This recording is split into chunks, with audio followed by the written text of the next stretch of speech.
नमस्कार, मैं हूं जोनी कुमार और आप देख रहे हैं मेरे साथ सिटी तहलका। आपको पता है कि भिवानी की जो भी अपडेट होती है आपको सबसे पहले पहुंचाने का काम करते हैं। तो आपको बताना चाहूंगा, फिलहाल हम भिवानी के लोहारू में खड़े हैं। तो लोहारू पर आज बहुत ज्यादा किसान यहाँ पर इकट्ठे हुए हैं। तो क्यों इकट्ठे हुए हैं, इन सभी बातों पर चर्चा करेंगे। फिलहाल हमारे साथ जुड़ चुके हैं किसान कामरेड ओम प्रकाश जी। ये हमें बताएंगे कि आखिर यहाँ पर क्यों इकट्ठा हुए हैं लोहारू में, आखिर किसानों का इकट्ठा होने का क्या कारण है। जी कामरेड जी, सबसे पहले हमारे चैनल पर आपका एक बार फिर से स्वागत है। आपके चैनल का भी स्वागत है, दर्शकों का भी स्वागत है।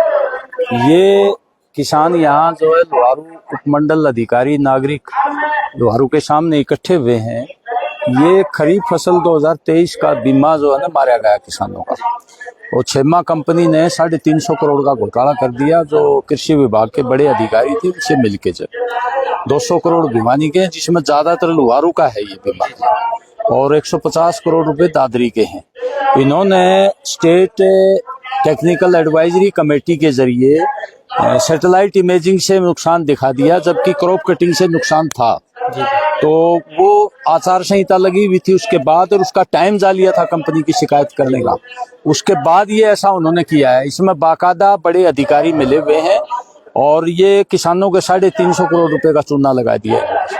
कृषि मंत्री अभी एक हफ्ता पहले बोले थे, एक साल तक वो बोलने नहीं जाए। उनकी जिम्मेवारी थी कि छेमा कंपनी इस तरह का फ्रॉड कर रही है तो उसको पकड़ा जाए। अब भी उनकी पार्टी का राज है, और वो वास्तव में किसानों के प्रति गंभीर है। तो ये 350 करोड़ रुपए मुआवजा उनके मुख्यमंत्री से कह के दिलवाएं।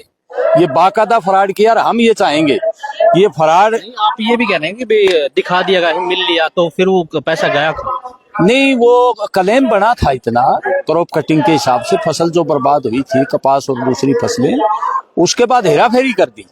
जिला प्रशासन और कृषि विभाग ने वो आंकड़े भेजे थे कि भाई इतने करोड़ का नुकसान है।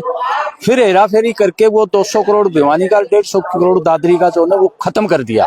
मतलब उसको हटा दिया कि भाई ये जो ना आकलन गलत हुआ है ये। तो इसलिए हम चाहेंगे कि ये हाई कोर्ट की कोई एसआईटी बनाई जाए सिटिंग जजों के नेतृत्व में, और वो पूरी इंक्वायरी करे, दोषियों को कड़ी सजा दे। और इसमें अफसर ही शामिल नहीं है, और लोग भी जो सत्ताधारी है वो लोग भी शामिल मिलेंगे इसमें।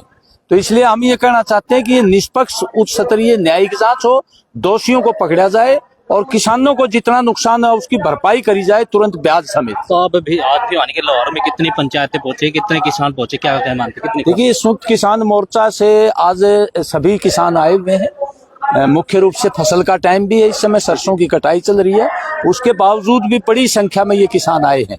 बहुत दर्द है ये सबसे ज्यादा मुआवजा लोहारू का ही था इसमें, जो 200 करोड़ में से। तो आज ज्ञापन वगैरह देकर कुछ मांगोगा? आज ज्ञापन दे के जाएंगे और अल्टीमेटम देंगे। ये आंदोलन और आगे बढ़ेगा अगर कोई इसकी निष्पक्ष जांच होकर दोषियों को नहीं पकड़ा और किसानों को ये बीमा राशि नहीं दी, तो ये बड़ा आंदोलन होगा, और हरियाणा सरकार के लिए भी दिक्कत हो जाएगी इसमें से, क्योंकि ये भ्रष्टाचार के विरोध की बात करती है। ये इस तरह का जो किसानों के साथ फराड करके इन्होंने बड़े पैमाने पर भ्रष्टाचार किया है, इसकी जवाबदेही मुख्यमंत्री पर बनती है, सरकार पर बनती है। जी, आपसे फिर बात करेंगे कामरेड जी, एक बार डटे रहिए।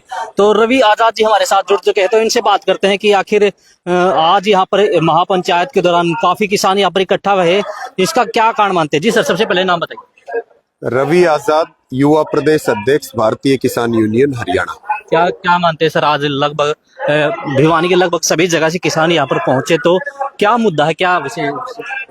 देखिए, लंबे समय से ये चर्चा चल रही है कि जो खरीफ 2023 का बीमा क्लेम था, कपास का बीमा क्लेम, वो लगभग भिवानी जिले का 300 करोड़ रुपए बनता था।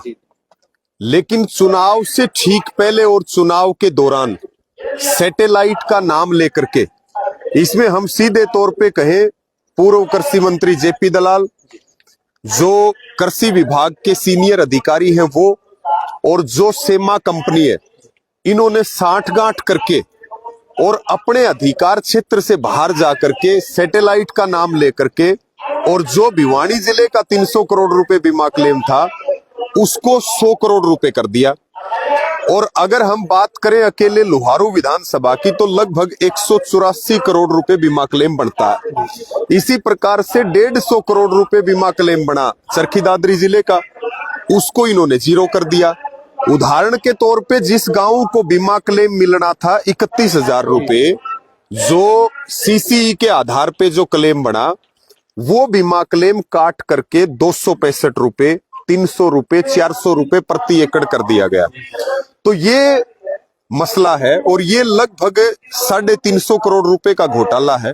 किसानों में इस घोटाले के प्रति बहुत ज्यादा रोष है और किसान आज बड़ी संख्या में यहाँ आए और ये किसानों के आंदोलन की ताकत है कि जनप्रतिनिधि को विधानसभा में बोलना पड़ता है। किसानों के आंदोलन की ताकत है कि जो 2023 की पॉलिसी वापस रिवर्ट हुई थी जो सीएससी सेंटरों से, उसके लिए भी कृषि विभाग को ये कहना पड़ा कि अब आप प्रीमियम वापस जमा कराइए, हम आपको क्लेम देंगे। और आज जो संयुक्त किसान मोर्चा ये कार्यक्रम कर रहा है, इस कार्यक्रम का एक ये फाइनल अल्टीमेटम है कि हमें 350 करोड़ रुपए तो बीमा क्लेम चाहिए और इसके साथ में जो दोषी लोग हैं, दोषी अधिकारी हैं, हमें उनके खिलाफ एक्शन चाहिए। आज हमारे संयुक्त किसान मोर्चा ने तय किया कि लगभग 1 महीने का अल्टीमेटम हम सरकार को, प्रशासन को दे रहे हैं।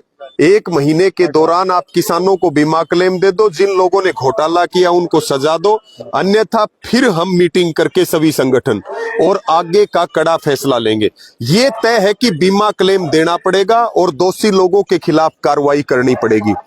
और कल हमारा कुरुक्षेत्र में भी प्रदर्शन है संयुक्त किसान मोर्चा का, सीएम के कैंप ऑफिस पर राज्य स्तरीय प्रदर्शन है। उसमें हम जो कृषि बाजार पे नेशनल पॉलिसी आई है, जो 3 कानूनों को वापस बैकडोर से लाने की कोशिश की जा रही है, जो स्मार्ट मीटर योजना है, हमारे बकाये मुआवजा है, उसके साथ में बिजली बिल है, स्वामीनाथन आयोग की रिपोर्ट है, आवारा पशुओं का प्रबंधन है, तेल पाइपलाइन, एचटी लाइन, इन सब मुद्दों को लेकर के कल 1 दिवसीय प्रदर्शन कुरुक्षेत्र में सीएम के कैंप ऑफिस पर भी रहेगा।